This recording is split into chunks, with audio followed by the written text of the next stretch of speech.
Hi, could you introduce yourself? Yeah, my name is Jerry Malloy. I'm one of the directors of the Car of the Year evaluation program. And what does AJAC stand for? Automobile Journalists Association of Canada. Did you want to talk a little bit more about AJAC and what they do? Yeah, it's an association of journalists who specialize in the automotive industry, both the cars and the industry itself. We are about 120 across the country, all of whom are members of AJAC. And one of the things that we do each year is conduct a Car of the Year evaluation program, which we call Test Fest, to generate data about all the new cars on the market. And that information is then put up on our website for consumers to use in trying to choose a new car. How do you become a member? It's actually a bit of an onerous process. You've got to be in the business for at least a year. You have to have a certain number of published stories or articles, or as a broadcast. If you're doing TV or doing websites, you've got to have a certain number of programs broadcast, and then those are passed before a review committee who determine if you're a legitimate automotive journalist. Who is your website geared towards? It's primarily geared towards the consumer to try and put some information out there that may not be otherwise available that they can use when shopping for a new vehicle. Is there a cost to use this website? No, not at all.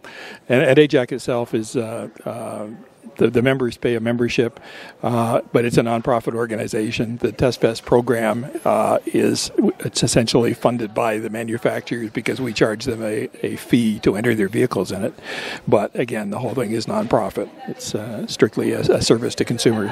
Is there any more details about the Test Fest that's coming up? Oh yeah, we can give you lots of information about that. But there'll be something in the order of 50 new models that we'll be testing, and we'll have three cars or three vehicles of each model.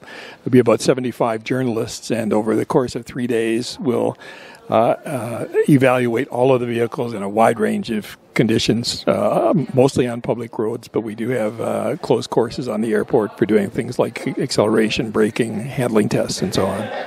How many years has it been around? I believe this is the 23rd or 24th year of Car of the Year. It's been around a long time, and it's evolved a lot over that period of time, from a fairly simple process to what's now a pretty complex process. And where do you see it going? What's the future for AJAC?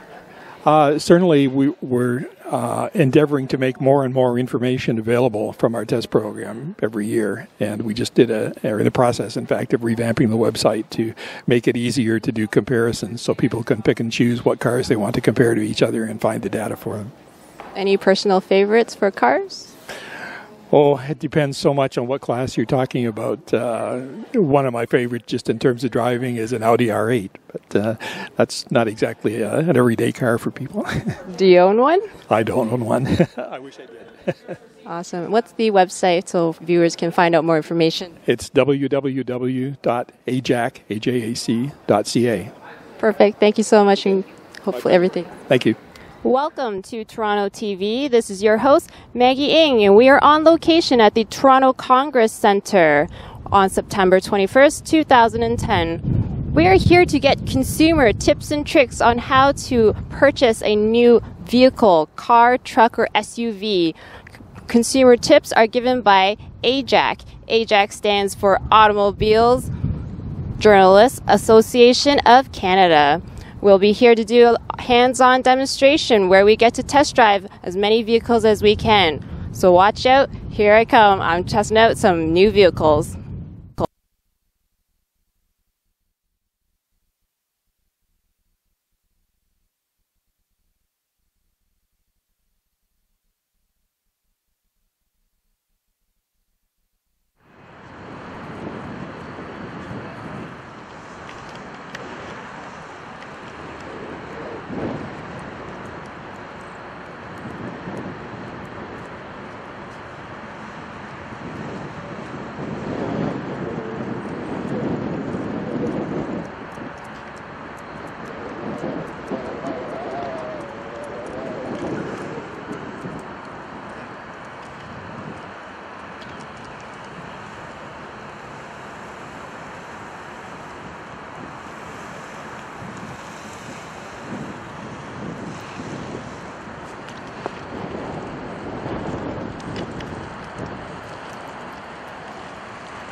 cones and stuff.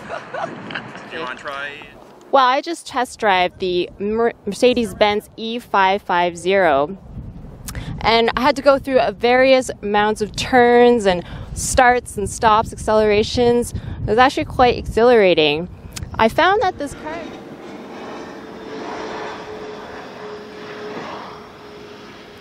So I just finished test driving the Mercedes-Benz e550 Cabriolet, and we had to go through twists and turns, hard accelerations, hard stops. It was really exhilarating.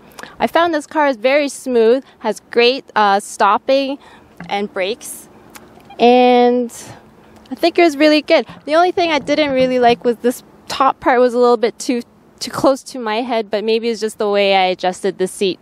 But overall, excellent car. Okay, please introduce yourself. I'm Michael Manili with Mercedes-Benz Canada. And why don't you talk a little bit about this model and make? Absolutely. We are sitting in the 2011 Mercedes-Benz e550 Cabriolet. It's one of the newest cabriolets in our Mercedes-Benz lineup, and it is full of so many innovations and advanced technologies. And what are some of the innovations? Well, this vehicle is actually the first to introduce, it's the world's first air cap, it's called, which is a draft stop system that deploys from the roof at the touch of a button. And what it does is it actually eliminates the buffering and draft within the vehicle when the top is down, so it makes for a much more pleasurable open top experience. And talk about the way you turn on the car, how you just have to push the button. Absolutely. This car is equipped with what we call keyless go, which you can keep the key in your pocket or in your purse and walk up to the car. It'll recognize you as you get to the car, pull it open, and then when you sit in the driver's seat, you simply just press your foot on the brake, touch the button, and the vehicle comes to life immediately. And also talk about what's the best feature you think Mercedes-Benz provides. Well, one of the pillars of this new vehicle is it's a Four Seasons, four-seater convertible, we like to say. And the reason being there's so many different technologies inside. One of them is what we call an air scarf, which is further developed for this model. And what it does is actually, right behind me, as you see here, there's vents.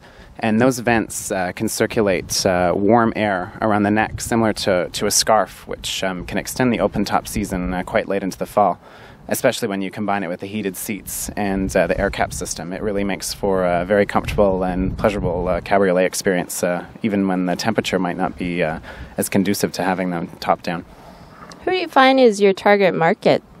You know what, this car appeals to a lot of different people. The new styling is very aggressive, sporty. The 550 has a lot of power. So to be honest, I mean, this car appeals to a very large cross-section of people for many different reasons. One other thing I should say is it also is among the class leaders in safety and has many, many different safety innovations. And so that is also a very important feature for many people looking to buy a new cabriolet. Do you think this car will win best car of its class? I think it's got a great shot. You know what, there's a lot of things that make this car fantastic, and I think it'll be great to see how the journalists feel after driving it. I know so far the feedback, it's been on sale in Canada for a few months, and the feedback from our customers and from journalists that have driven it has been very, very positive. Awesome. Best of luck, and thank you. Thank you very much. Mazda2 then.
Well, I mean, it's part of the whole thing is that they do a thorough check and everything that the customer would do. We start taking things apart and crawling in the trunk and getting it. Liter capacity there is basically and get a sense that the whole car itself is running.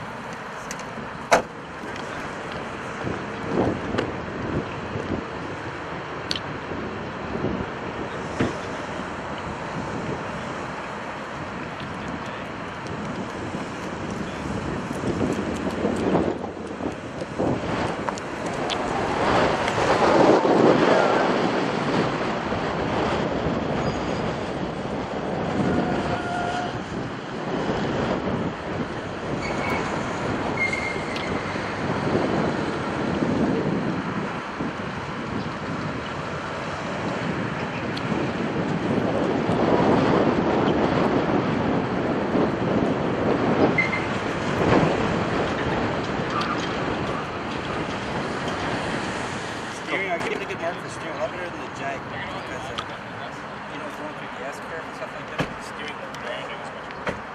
Yeah. The handling, even if it's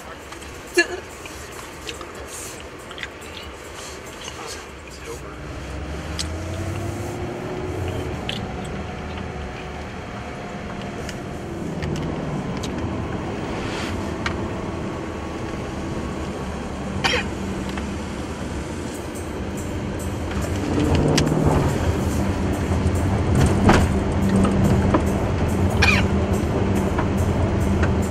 Comfort of a big giant truck. I've never driven a truck before, so this is kind of cool. It's close to it.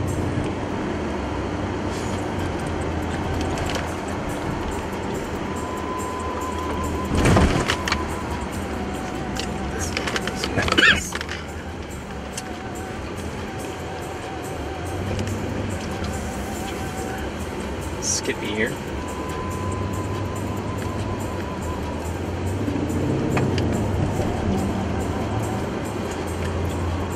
Onto the brakes hard here.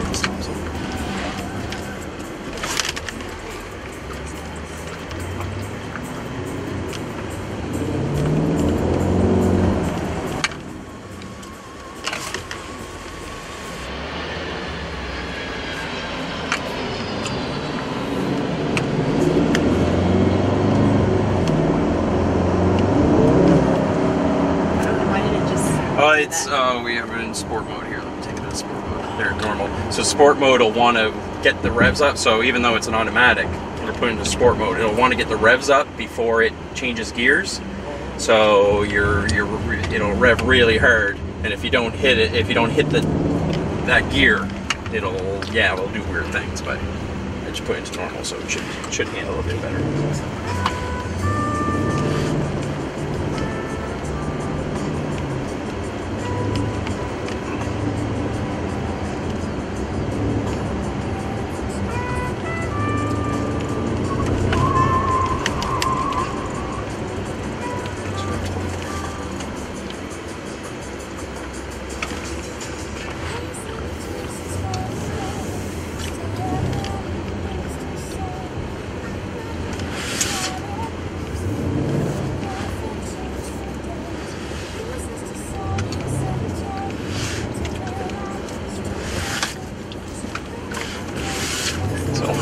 Again, a lot more steering involved than even with the Mercedes to get through there. That's the cost bigger, is that right? Yeah. So it just again, and it's what's called the steering ratio, and it's up to the manufacturer to decide how much input, how much actual movement of the steering wheel results in how much of a change. So in a bigger car, they'll make the ratio bigger so that.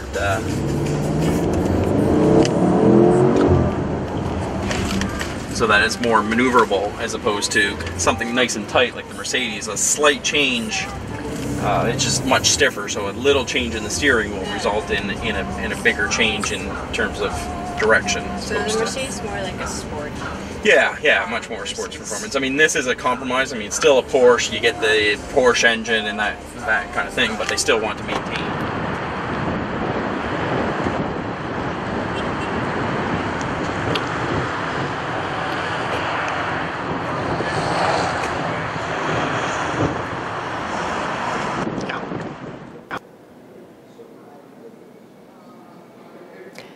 Hey, this is Maggie. I just had a chance to test drive the Mercedes-Benz e550, Porsche Cayenne, and the Mazda2, and really get a chance to see the difference of the acceleration, how the brakes respond, different classes, different price points. You definitely see differences of the performance and the innovation in each vehicle. So do check out www.ajac, which is ajac.ca, and you'll get more tips on how to purchase a new vehicle. Thank you.